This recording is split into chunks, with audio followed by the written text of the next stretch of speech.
There's no one just like you. You're as special as can be. Everyone is special to all eternity.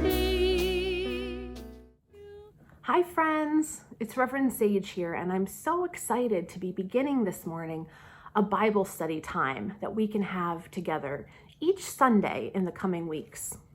We're going to take a journey through the first book of the Bible, and I wonder if you already know the name of the first book in the Bible. It's the name Genesis, which actually means the beginning.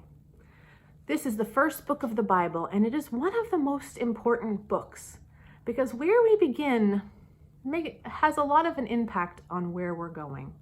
And the first book of the Bible has been around for many, many centuries, and it contains within it the story of not the literal story of how we were created and how the world came to be populated, but the spiritual story.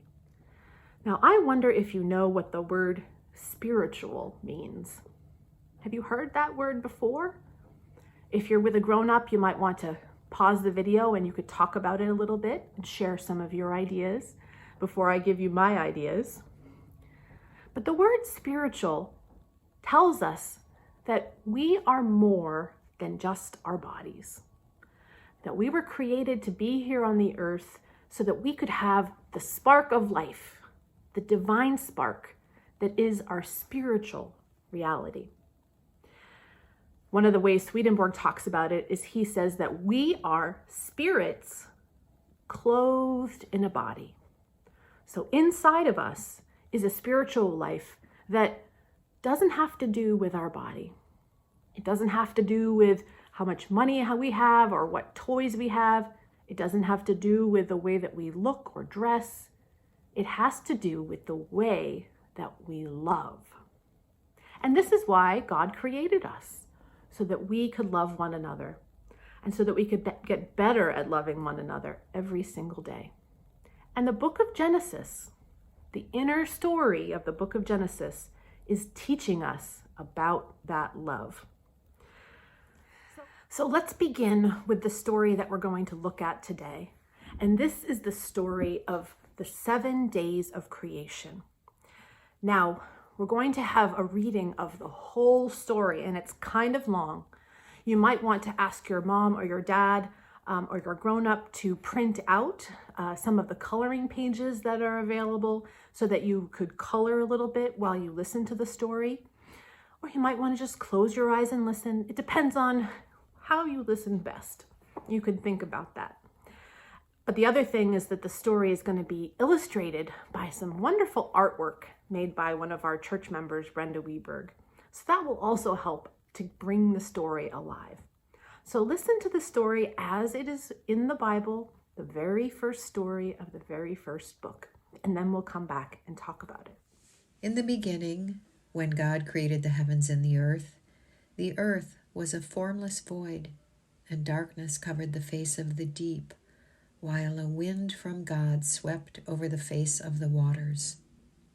Then God said, "Let there be light," and there was light.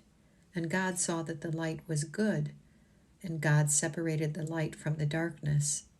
God called the light day, and the darkness he called night. And there was evening, and there was morning, the first day. And God said, "Let there be a dome in the midst of the waters, and let it separate the waters from the waters."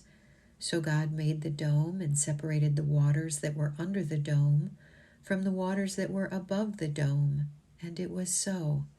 God called the dome sky, and there was evening, and there was morning, the second day. And God said, "Let the waters under the sky be gathered together into one place, and let the dry land appear." And it was so. God called the dry land earth, and the waters that were gathered together he called seas. And God saw that it was good. Then God said, "Let the earth put forth vegetation, plants yielding seed, and fruit trees of every kind on earth that bear fruit with the seed in it." And it was so. The earth brought forth vegetation, plants yielding seed of every kind, and trees of every kind bearing fruit with the seed in it. And God saw that it was good. And there was evening, and there was morning, the third day. And God said, "Let there be lights in the dome of the sky to separate the day from the night, and let them be for signs and for seasons and for days and years, and let them be lights in the dome of the sky to give light upon the earth." And it was so. God made the two great lights, the greater light to rule the day and the lesser light to rule the night, and the stars.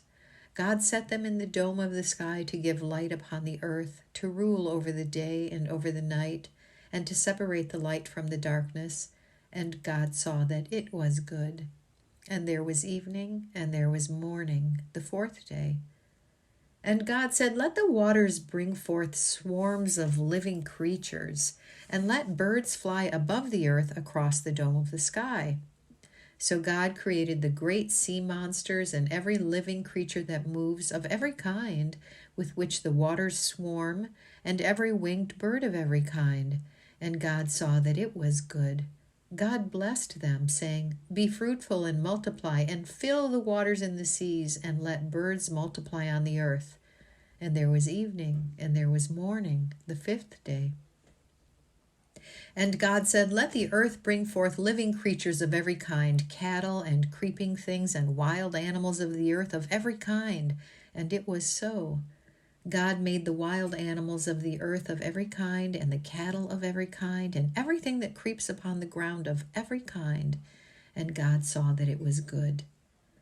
Then God said, "Let us make humankind in our image, according to our likeness. And let them have dominion over the fish of the sea, and over the birds of the air, and over the cattle, and over all the wild animals of the earth, and over every creeping thing that creeps upon the earth." So God created humankind in his image. In the image of God he created them. Male and female he created them. God blessed them, and God said to them, "Be fruitful and multiply, and fill the earth and subdue it, and have dominion over the fish of the sea, and over the birds of the air, and over every living thing that moves upon the earth." God said, "See, I have given you every plant yielding seed that is upon the face of all the earth, and every tree with seed in its fruit. You shall have them for food. And to every beast of the earth, and to every bird of the air, and to everything that creeps on the earth, everything that has the breath of life, I have given every green plant for food." And it was so. God saw everything that he had made, and indeed it was very good. And there was evening, and there was morning, the sixth day. Thus the heavens and the earth were finished, and all their multitude. And on the seventh day God finished the work that he had done, and he rested on the seventh day from all the work that he had done. So God blessed the seventh day and hallowed it, because on it God rested from all the work that he had done in creation. So what did you think of our story today? Had you heard it before? I hope you'll take a little bit of time to talk with your grown-ups about what you heard, because that's one of the best ways to understand the Bible better, is to talk about it and talk about the way that you feel when you read the story. I want to tell you just a couple of things about the story of creation. There's, of course, many more than just a couple of things for me to teach you about this. But we have to learn one step at a time. And if we were to talk about everything that's contained in the mystery of this story, we would be here for a while. You have your whole life to learn more. But the first thing I want to tell you about the story of the 7 days of creation is that the whole story, from beginning to end, tells us the story of how we are made new during our life here on earth. Maybe you've heard the term born again. Well, in our Swedenborgian tradition, to be born again means to be recreated in God. And it's a process that takes our whole life, maybe all the way to eternity. But it's a process of moving from darkness into light, from moving from the first day of creation to the seventh day, when we are able to totally and completely rest in the Lord. So the story of day 1 to day 7 tells the story of how we grow. And if you'll notice, each story builds on the next, creating more and more life and more complexity and abundance. And as we learn to love and as we learn to care about others, our lives become more complex, more interesting, more full of life. Now, the second thing I want to share with you about the creation story has to do with where we begin. The story begins in a seamless void, in darkness. And that is where we are before our spiritual life begins. It's when we don't know any better. We are in darkness and we haven't seen anything about the truth. And the very first way that our creation begins is when the Lord creates light, so that now we can see into the darkness.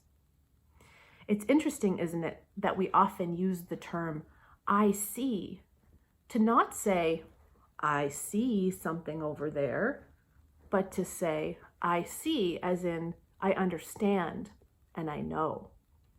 The reason we speak like that is very much because of these spiritual correspondences. And the first step in our regeneration is to start to see the love that we are called to live by, to start to see the importance of our words and our actions, to start to see the call to follow God, to overcome our selfishness, to overcome our limitations so that we can love more fully. That's the first step of the spiritual path.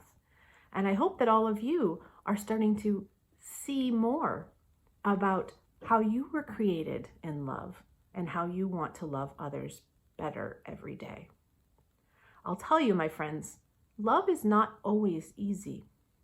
We're all born with a lot of selfish tendencies to have the things that we want, to not always share with others, to want to be better or stronger than the next person.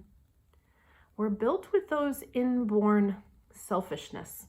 And so there's a lot of work to do to overcome it. And that's why we need this whole biblical story to learn every single day how to do it a little bit better. So don't get discouraged if you haven't stopped being selfish all of a sudden. It takes a lifetime. But be encouraged if every day when you wake up in the morning, you make the commitment to learn to love just a little bit more. So that's our lesson for today, friends.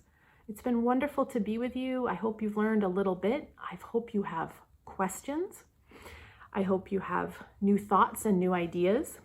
If you do have questions from our Bible study today, feel free to ask your grown-ups to send me those questions, and I'll be happy to answer them and talk about them in next week's lesson.